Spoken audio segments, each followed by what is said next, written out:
Machine readable passport নিয়ে চরম ভোগান্তিতে সৌদি আরবে বসবাস করা বাংলাদেশিদের বড় অংশ।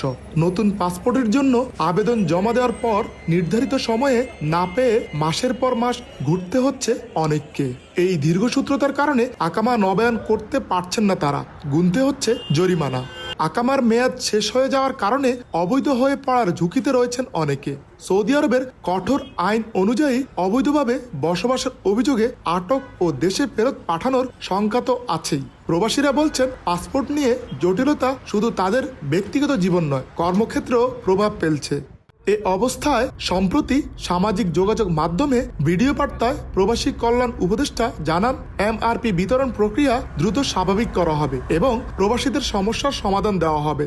15 ডিসেম্বর থেকে আপনারা এমআইপি পাসপোর্ট পাওয়া শুরু করবেন এবং পরবর্তী 3 সপ্তাহ থেকে 4 সপ্তাহের মধ্যে প্রত্যেকে যারা আবেদন করেছেন এমআরপি পাসপোর্ট পেয়ে যাবেন।